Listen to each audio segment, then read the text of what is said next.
Atha Yoga Anushasanam. Namaste.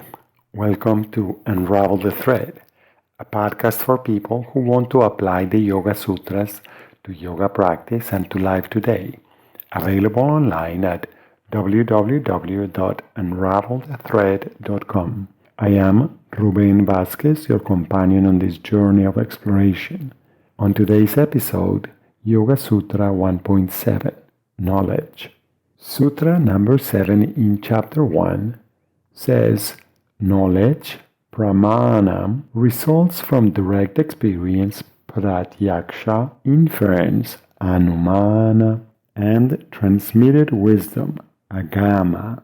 It is often said that the lists in the Yoga Sutra start with the most important element.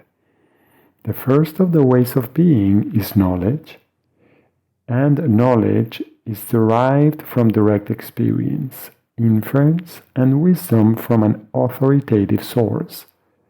When you do something consciously on a regular basis, you acquire an understanding that is different from what you know because of reading about it or from listening to somebody else who has done the same thing.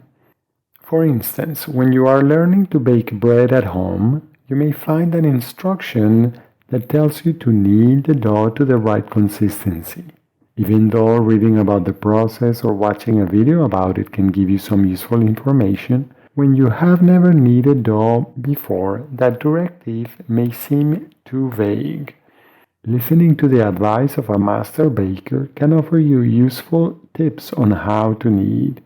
However, all that information will truly become knowledge as you actually try to knead your dough. As you knead consciously and consistently, you will notice the different qualities of the dough and how those qualities relate to the final product.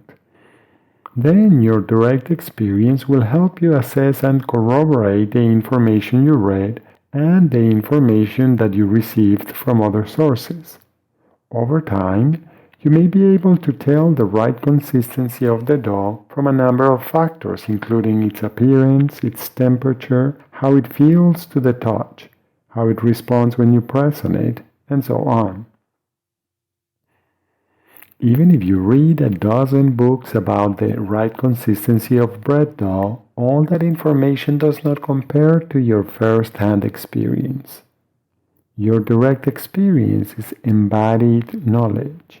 Being a whole body event, the knowledge resulting from your direct experience is almost impossible to describe accurately in words. Next, inference or logical deduction, anumana, is the second component of correct perception. You use your inferences every single day. For example, if you look out from your window and see dark, heavy clouds approaching, you might think that it will rain later. Sometimes your inferences are correct, and other times they aren't. The third source of correct knowledge, agama, is what you know from the wisdom transmitted by a trustworthy source. It is critical to ensure that both conditions are fulfilled. First, that it is true wisdom, and second, that the source is trustworthy. These three sources of knowledge are best triangulated to corroborate what you know, so that when you know something, it is confirmed by your inferences as well as by valid testimony from a source that you can trust. In general, correct knowledge is confirmed by common sense.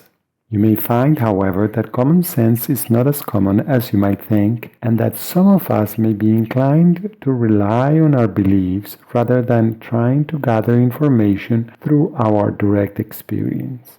In fact, the current tendency to search on the internet for all kinds of information may not always include a critical analysis of the quick answers found online. To embody this verse, consider what you know and how you know it by asking yourself, what do I know? And consider also, how do I know what I think I know? Is my knowledge correct and accurate? Are the sources of my knowledge trustworthy? How do I corroborate what I am told? Are my beliefs and opinions true knowledge? You may also investigate if your beliefs and opinions are truly yours. Another avenue of exploration is to ensure that your direct experience, your inferences, and trustworthy testimony agree. When you pay attention to your words, actions, and interactions, can you discern the kind of knowledge that they are based on? Another fruitful way to explore is by contemplating what is common sense.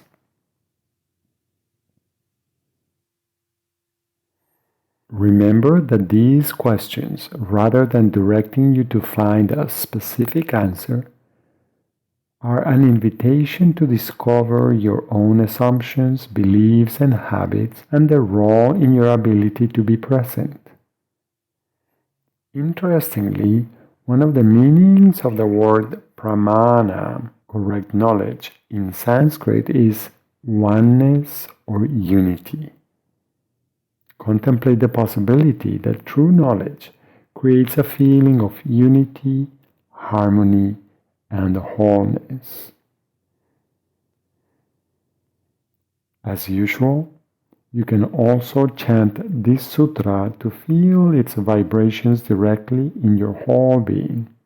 You may chant in the traditional way, Pratyaksha Numanagama Pramanani, or you can choose to chant each word individually. Pratyaksha Anumana Agama Pramanani. Pratyaksha Anumana Agama Pramanani.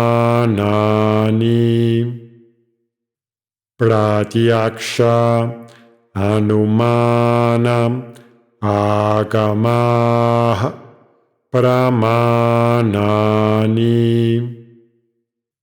Pratyaksha Anumana Agama Pramanani.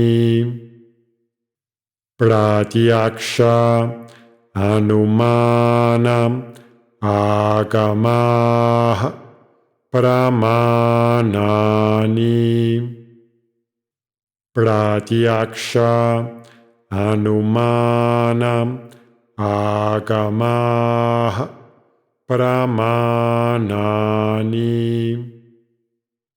Pratyaksha Anumana Agama Pramanani. As always, thank you very much for listening. I hope you can join me for the next episode when we will continue exploring each individual sutra. Next time, Sutra 8 in Chapter 1. Please remember that you can find more information at unravelthethread.com. I would appreciate it if you could share this podcast with other like-minded people. Thank you. Until next time, Namaste.